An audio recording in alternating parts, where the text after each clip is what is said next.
We are live. I remember. Mm-hmm. You don't want to say it too soon. Yeah. Otherwise, it cuts off. Yeah. The beginning. Mm-hmm. I wasn't going to say anything, Anise. I know. It's going to happen forever until I explode. So, yeah. All right. So, Andy, what are we doing today? Well, as you know, this is Literary Roadhouse, where we read one short story once a week. And I'm Andy. I'm Anise. And I'm Gerald. And this week, we read Callme and Mink by Brenda Cooper. You guys should read it too. That's it. Now I pause while they all go read it, and now they come back. Right. That's right. What happens. Yep. Take long. That's how podcasts work. Fantastic. Great. So what happened in this story? So this story's great because we got this lady, Julie, and she's playing with these two dogs, Callme and Mink. And they do, dog stuff. They run on the beach. She runs on all fours for some reason. On the beach, they see some robot caregivers. You're like, wait a second. Robot caregivers. They go and get ice cream from a nice man with wheels for feet because of prosthetics and loss. And it turns out Julie's some sort of robot. No. She's this robot that raises dogs, and she's got all these like core imperatives in her programming about raising dogs. And the world is kind of shitty, probably because of the results of the next election not turning out in my favor, whichever political party I'm leaning towards. Might be. Yes. Unknown. Yeah. Who's to say? And the thing is, both sides could say that with an equal amount of enthusiasm. So right. But really, everyone should go vote if they're listening to us on YouTube. And if they're listening to us on a podcast, then that's too late. Yes, too late now. Anyway. Should have done that. Yeah.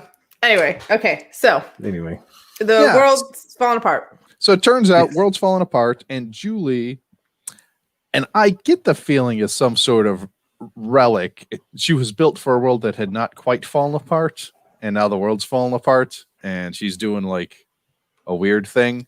But so she finds dogs, raises dogs, and gives dogs to people who can benefit from the dogs, but also provide the dogs a safe home. So she meets Maria with Jack and Belinda. Belinda's a little girl who's sick / dying of some future ailment. And they want the dog. Gerald's making a face. Gerald's making faces during my summaries. Sorry. Did I get someone's name wrong? His name is Tom, but at some point Maria calls him Lou. Oh, yeah. Jack's the ice cream man. Jack's the ice cream man. Jack's the ice cream man. Thanks, Gerald. That's okay. Just wanted to interrupt you. Jack's the ice cream man. Yeah. Right. So she's got to evaluate them, but also the story's only kind of about that, and it's also about what's Julie's role in all of this. And in the end, she gives up her attachment to the dog, Mink, sends it off with these people who maybe they're going to survive, and decides to stay and help Jack fix the walls of his ice cream shop. The end. You see, if you pre-write your summary, then you don't make mistakes as you're just saying. Okay. Well, Gerald, if you pre-write your summary, it doesn't have the natural flow. Does it not? Okay, does. that's yeah. You see how earnest that was? Yes. Certainly sounds different to mine. So, Gerald, what did you think of the story overall? Nah. It was all right. Okay. It's got doggies. It's got doggies are nice, and it's got a golden retriever, which is always nice. And yeah, what? Okay. Andy, what did you think? I thought it was really nice. I liked it. It's got doggies, right? Check one. Run around doggies, pet doggies. But no, I like that it was about sort of the emotional growth of a robot, right? That's cool. What's she gonna do? How's she gonna be part of this society? Yeah. Yeah. I liked it. Yeah, I think I mostly liked it. One of the things that I think we can go a little bit more into this is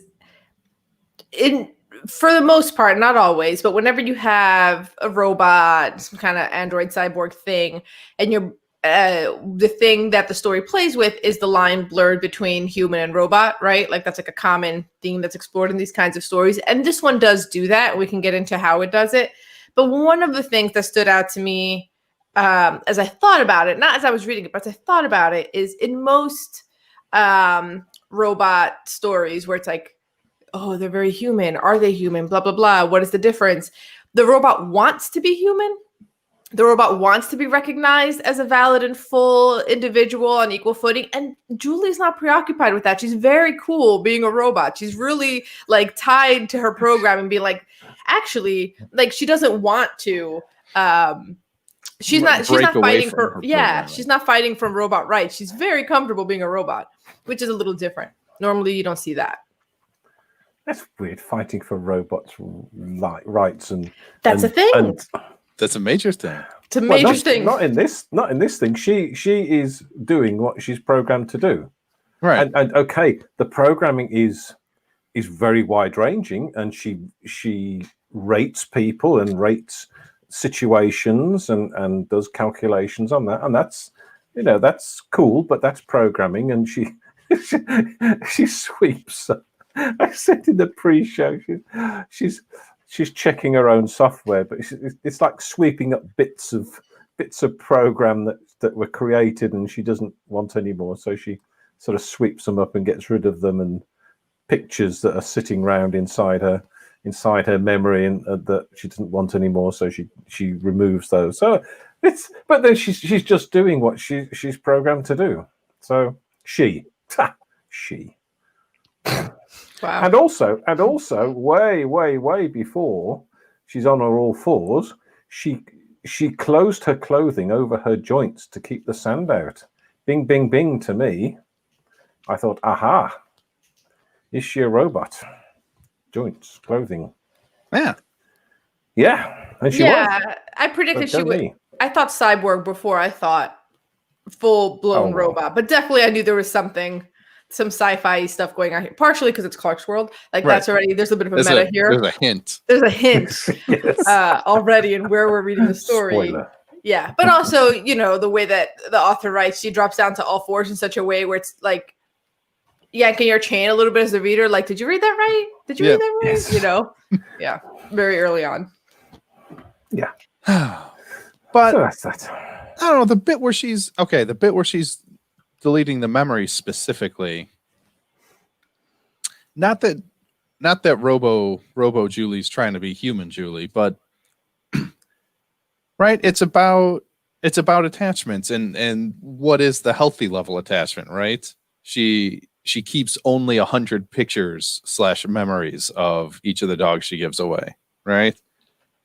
And that was actually one of the criteria, right? She had like all the flags that needed to flip to green. And one of them was she going to be upset when the dog went away? And to flip that to green, she had to only remember Mink this much and not remember her too much.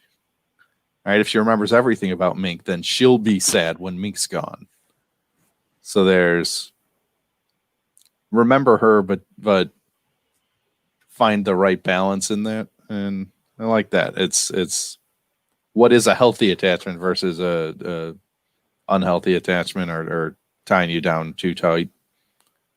Yeah, and I like that you bring that up because that sort of measurement of attachment, even though she's very comfortable, she's doing this because that's her directive and she's very comfortable being a robot and following her programming, but it's also very human to do that. Humans also do that. Humans also, she's going through her actual programming and memories, but humans sit there and introspect and have self-awareness. And, like imagine like dog breeders or, I don't know, people who foster pets, right? Who know that you just have them for a small amount of time and then you're going to get rid of them. They have to do that same thing where they don't get too overly attached and keep every single pet that comes through their house.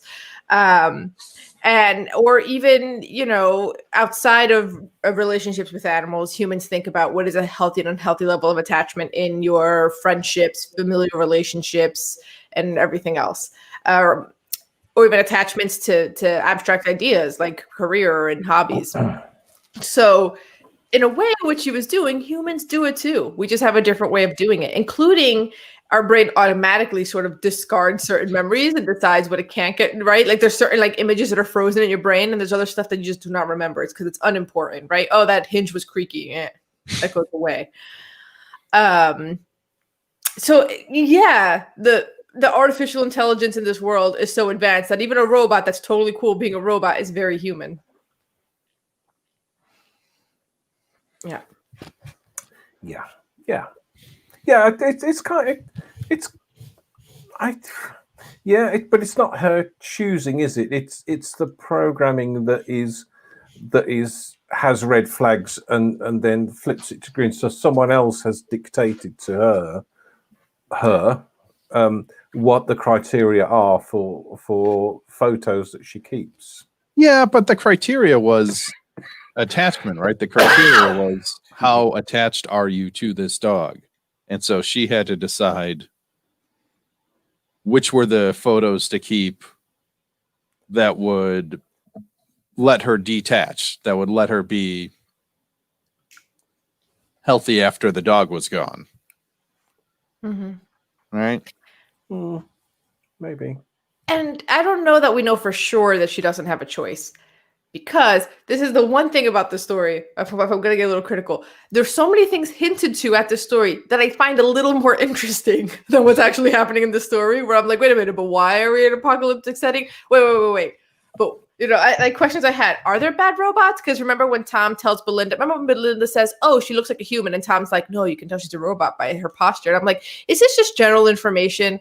Like your or dad, is that like a survival? Is that a survival tip? knowledge. Is that a hot survival tip? Because if that's the case, then Julie is choosing to continue to be good here.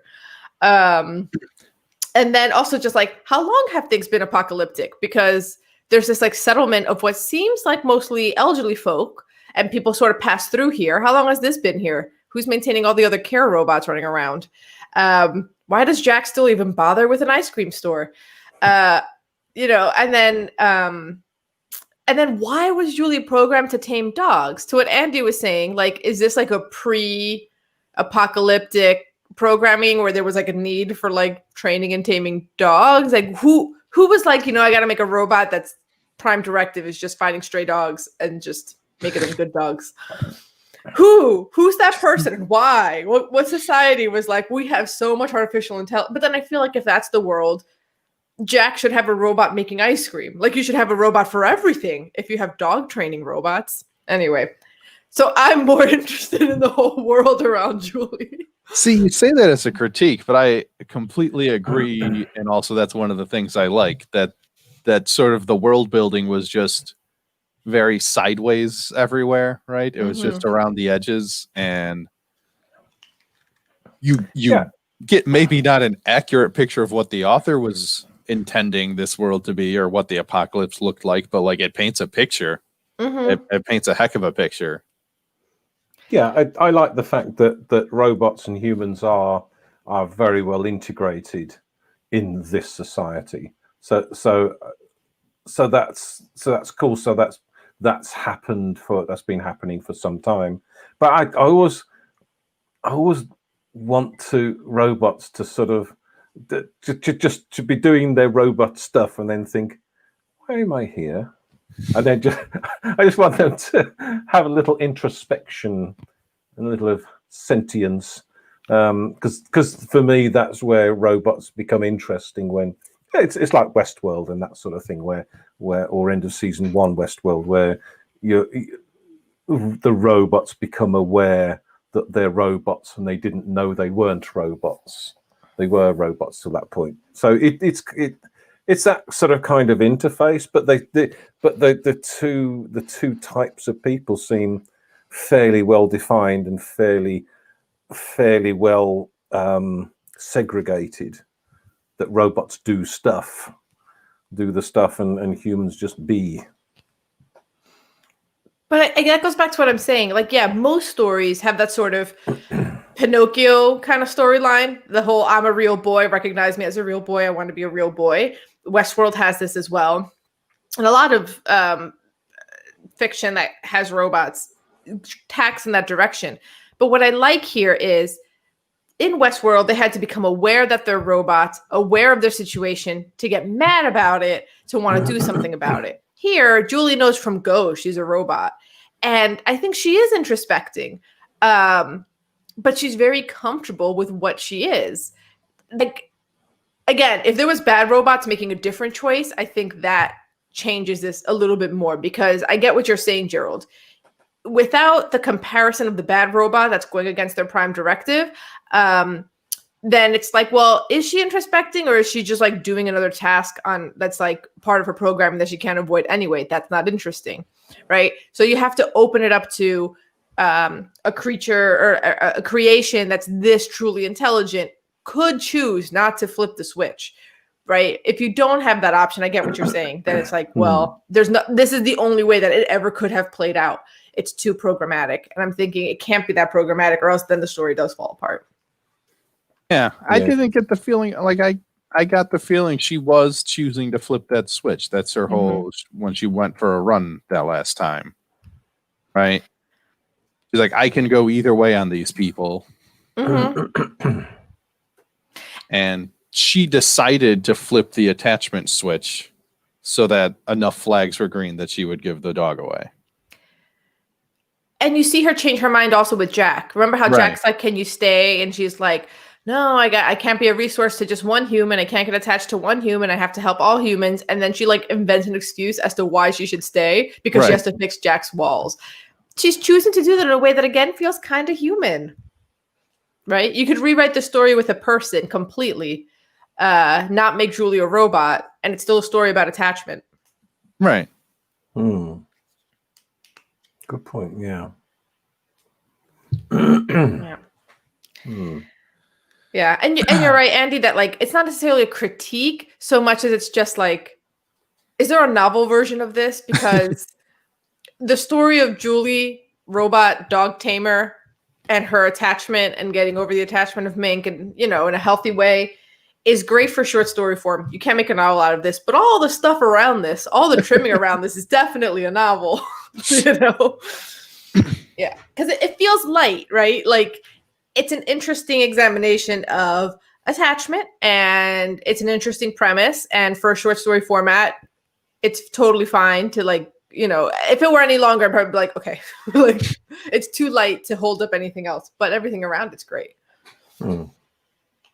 Yeah, well, I think you're right there. I think it is interesting that she does seem to veer into some sort of emotion, especially at the end where she doesn't want to leave.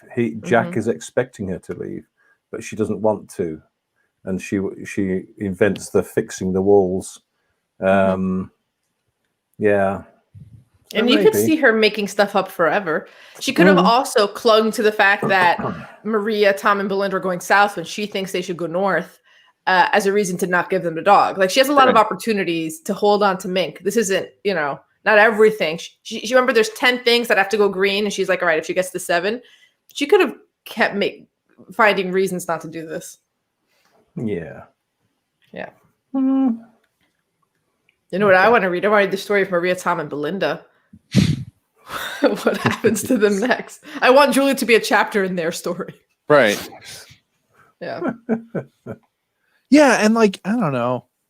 Maria's such a striking figure that, you know, doesn't do anything really. Like, she's a giant of a woman who comes out of the woods with these 2 children she's raising, and like, well, okay, what does that play into our story? Like, nothing. That doesn't really inform much about Julie's adventure here, but it's real cool.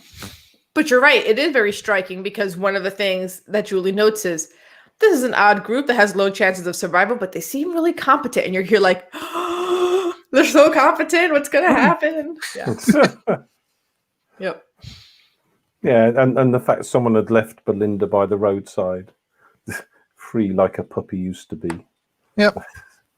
Yeah, that's kind of not very nice, but it's funny. Free like a puppy used to be, but Julie does give these dogs away free, but these are rare, right? She's only doing like right. Well, year. There's a whole audition process, though. Yeah, there's a whole process. Not free on the roadside. I know, but there's a guy who knows a guy. Yeah, but this audition process is amazing. You get a roof over your head. There's a chicken coop there, all kinds of training and resources. Like, it seems like a vacation from your apocalyptic nomadic life. Good audition. She's been here 2 years and 9 months. She's been and yeah, 1 day and 3 hours. Yes, of course.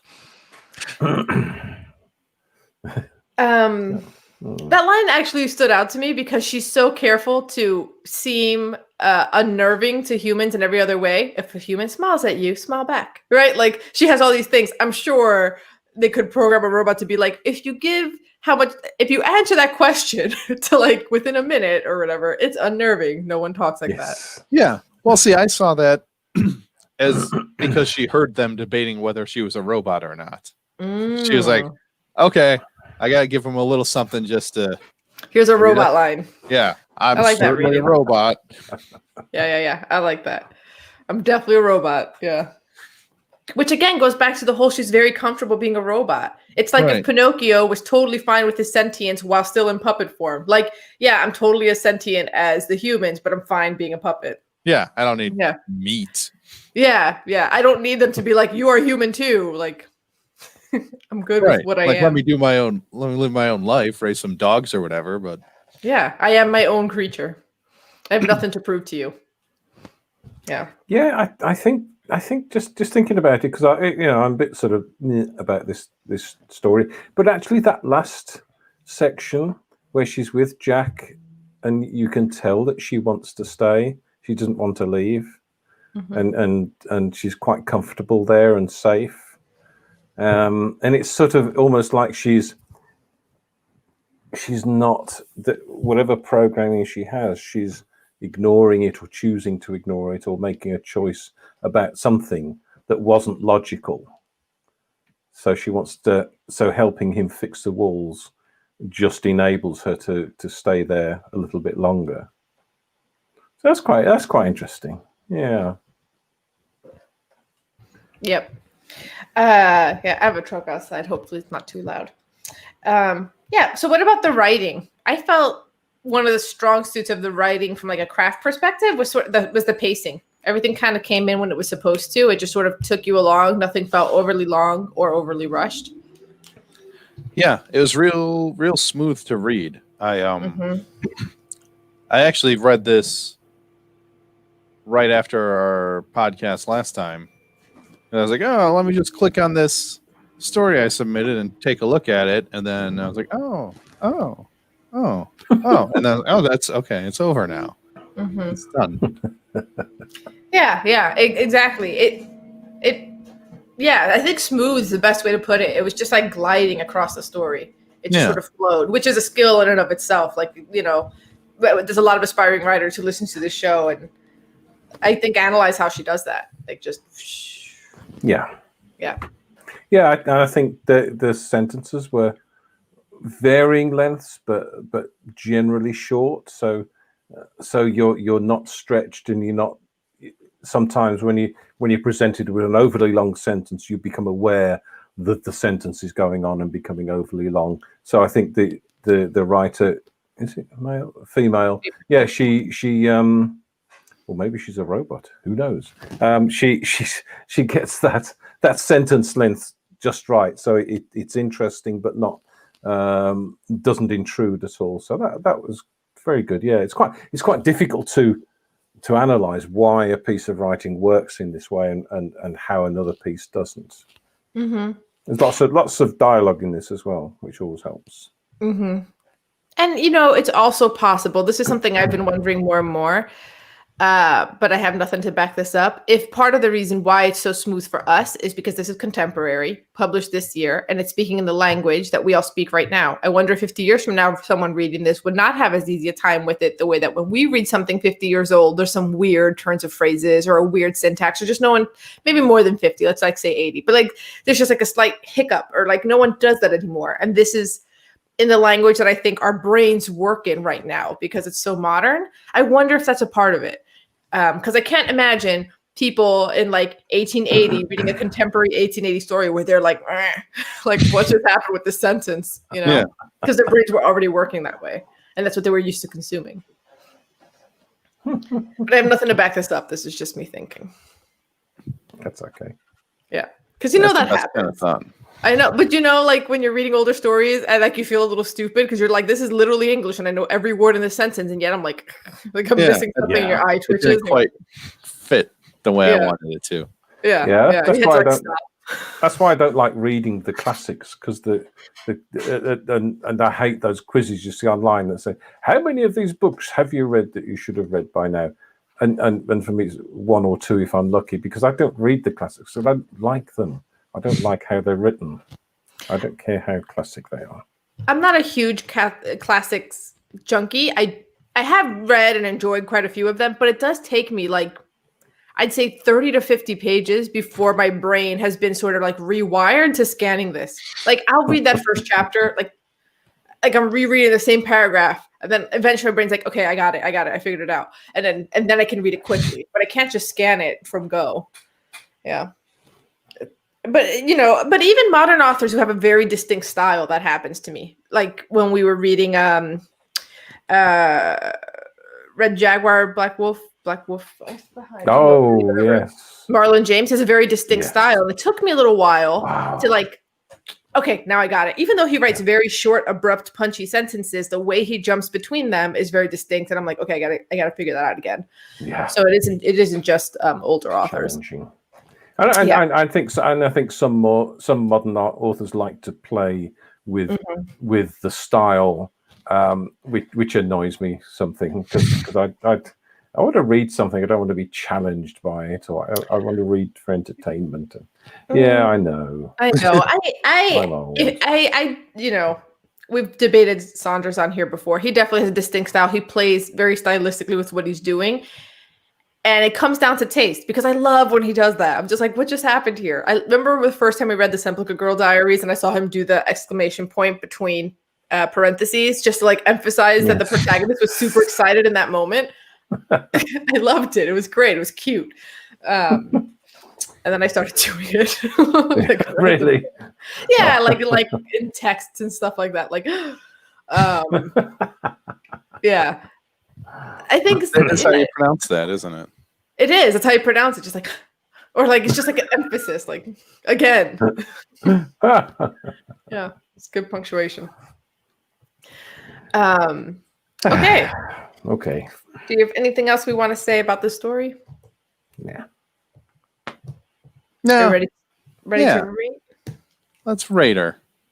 I'll come in at a 4.5, which has gone up because of that bit at the end, and that was a bit more interesting. But yeah, it was okay. It was a nice story.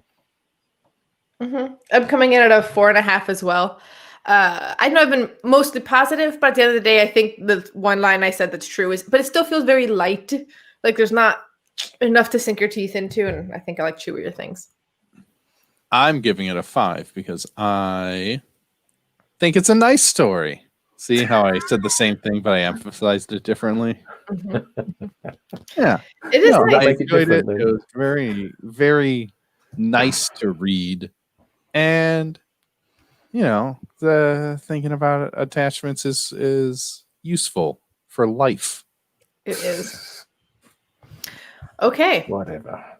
Well, next week we're reading The Land Where Lemon Trees Bloom by Evan S. Connell.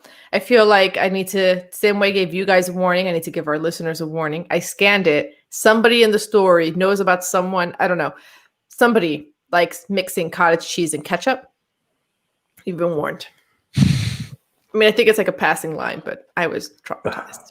All right. But before you go, stay attached to us in our Facebook group, the Literary Roadhouse Readers. We love hearing from you. Be like Julie and help take care of human hearts by sharing this podcast with others. You can support us by leaving a review on iTunes and by paying for robot assistance and podcast expenses at patreon.com/Literary Roadhouse. Every bit helps. And as always, share this podcast with he who is a good boy. Yes, he is. Yes, he is. Until next time, read a good story.